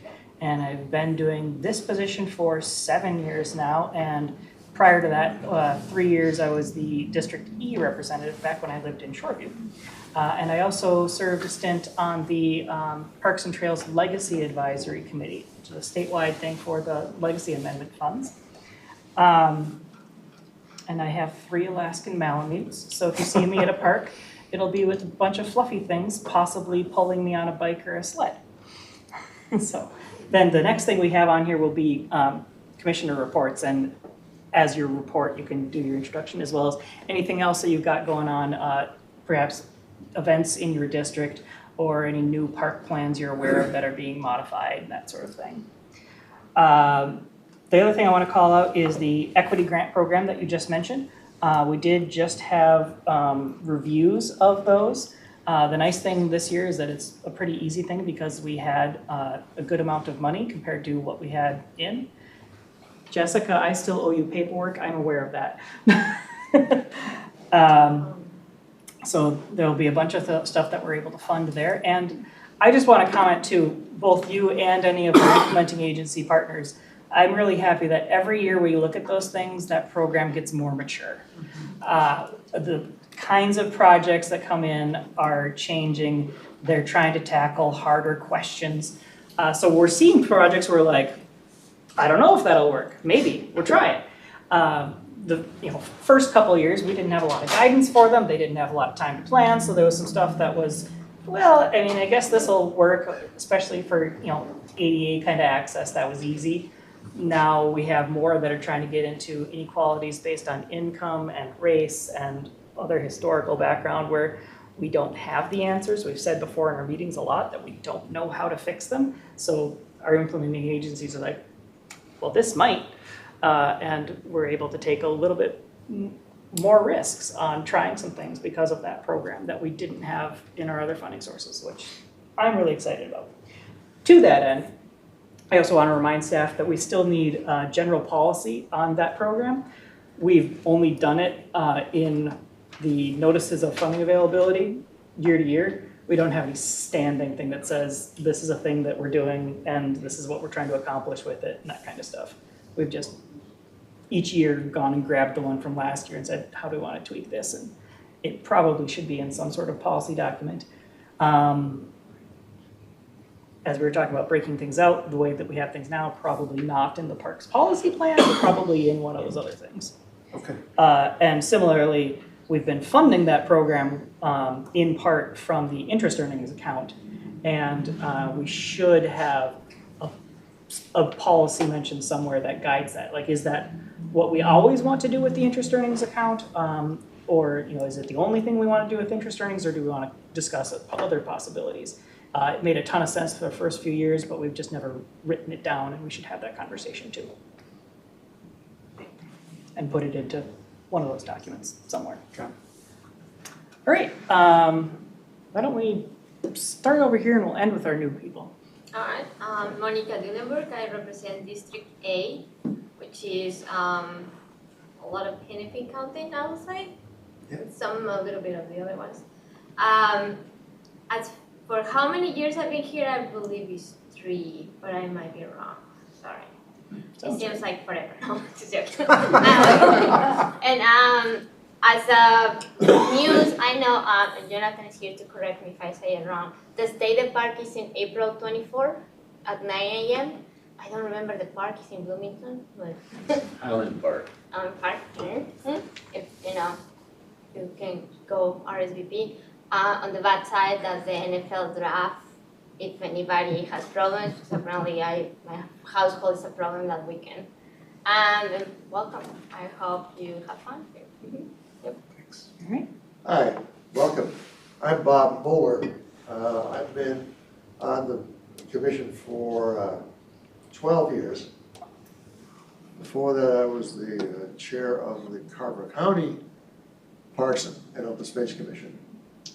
And before that, I was the head of the Planning Commission for Chaska, which is part of District B, which is what I serve, which is Carver County, a little bit of Scott County, and a little bit of Hennepin County West. So I've thoroughly enjoyed my time here, and I'm sure you will as well. Thanks. I'm Tess Boschka. I represent District C, which is Hennepin County, South Minneapolis area. And I've just been here for just a little under a year now, so pretty new to it. But it's great. It feels great to be a part of a lot of these projects, and I think it'll be fun for you. Hi, Cecily Harris, and I represent F, which is Washington County, a little bit of Anoka County, and now with the redistricting part of Dakota County. And this is my 6th year, and my career was in parks, in city and county parks. Spent 35 years doing that and running conservation groups. I served on a lot of committees and commissions at the county, regional, and state level. And I was elected to a district similar to Three Rivers for a decade as well. In Washington County now, there's several things going on. Next week, there's a meeting of the Glacial Hills Regional Trail, and I'm on the TAC of that. Haven't seen the agenda yet. Exciting thing though, the county is considering a referendum to extend their legacy funds. And they're going through feasibility right now, and I don't know if TPL has the feasibility study out yet, and I'm kind of monitoring the agendas for the commission meetings next week. Because again, it could be 20 million, 30 million, 20 years, I mean, who knows? Pretty exciting. I'm Sue Vento. I represent District 12 on the Met Council, which is the southern portion of Cecily's MPOSC district, from Woodbury South to Hampton and Randolph, if you know where Hampton and Randolph are, they're on and just off of 52, and then from Rosemont east to the St. Croix River. I've been on the council 5 years. My district is new to me, so I'm, with the exception of the very southern end of Maplewood, it's all totally new, so I'm getting to know 13 new cities and 9 new townships, and they've got a lot of great regional parks in them. Well, hello everybody. My name is Chris Zurich. I am representing District E, and this is my first meeting. Made it. I missed the first couple. Life is life. I got married 2 months ago, and then my wife had major surgery last time, just right around this time. So I'm just finally glad I was able to make it, and I'm really excited to be here, learning a lot about everything. My background is just an enthusiast of parks. I grew up out west, mostly in California, Utah, Colorado, and just really understand how important the outdoors is to everybody and access to all that is to everyone. So this really piqued my interest, and I'm excited to be a part of this. Cool. Congratulations. You too. I'm David Yakes. I represent District D, which is western, I guess, inner ring beyond Minneapolis. I currently also serve in the St. Louis Park City Parks Rec Commission, which is actually how I found out about this opportunity, and I have kind of had parks in my blood for a while. When I was a teenager, I was a lifeguard at a local county park, and wound up running that facility for a number of years, and have kind of always had that. But excited to be here, and as Chris was mentioning, it's a good learning opportunity, and I'm trying to take in as much as I can, so thanks for having me. I'm Amanda Dewar. I live in Mendota Heights, represent District H, which is rest of Dakota County and a little bit of Scott County. Was interested in this because I also am a frequent user of Dakota County Parks and Trails, and just honestly a very proud resident of the county and what they've done with their system. As a career, I work for the St. Paul Area Chamber, so my office is just across the street, so this is very convenient for me to get here, but I do government affairs, so have worked a lot with the Met Council over the years of my career in a number of ways, and also with city, county, and state governments, so it was a good opportunity to get involved. Okay. I'm Sandy Dingle, and I'm staff here at the Metro Parks and Open Space. I've been on it for 24 years, so long time. And I've seen a lot of turnover over the years. Bob, you're a longevity one though, for sure. And but it's exciting, and it's exciting to see new people, because with new people come fresh ideas and fresh angles, and so it's always good to see the new kids on the block. So welcome to all of you. Sandy's also the former mayor of St. Paul Park. I did. I served as city council of St. Paul Park for 18 years.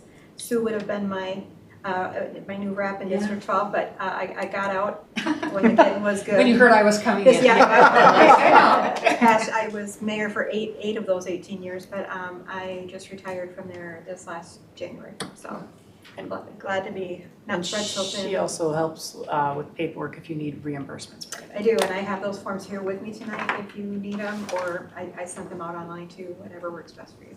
Okay. And Mr. Chair? Yeah. If I could just share one more thing here. I know a lot of people were wondering about what was happening out here. I can tell you that there was a collision involving a Metro Transit police officer and a pedestrian that occurred shortly before 2 o'clock. St. Paul Police and EMS responded to the scene. The adult female victim was transported to Regions Hospital with apparent non-life-threatening injuries. The MTPD officer was not injured, and the State Highway Patrol is going to be the lead investigator on the crash. So, okay. Since you'll probably miss the 6 o'clock news, I'm providing it. All right. Staff, what do you have for us?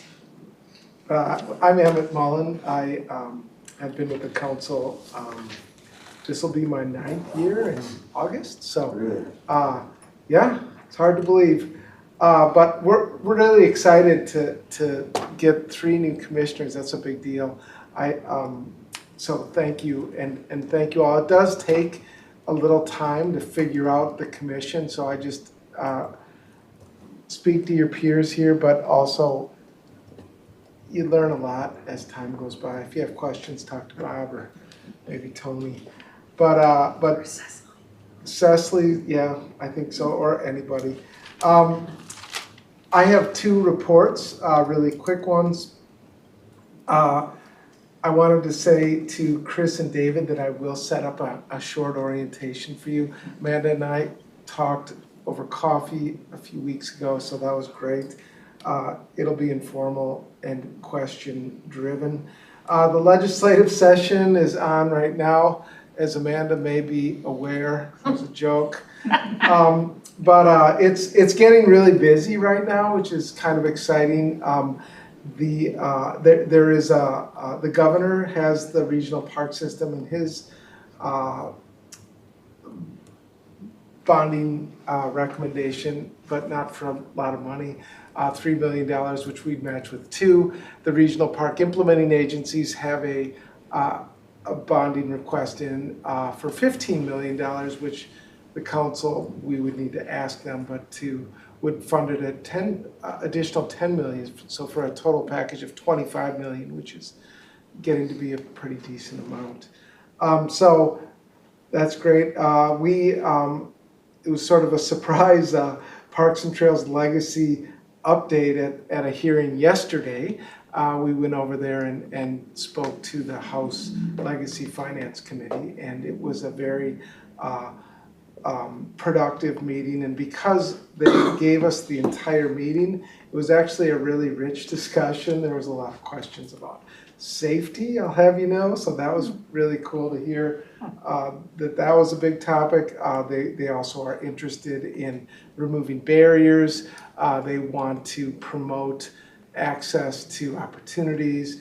They certainly were interested in equipment and free equipment too. So there was just a lot of good conversation, and I felt like a really good showing from the Minnesota DNR. I should have said this at the beginning.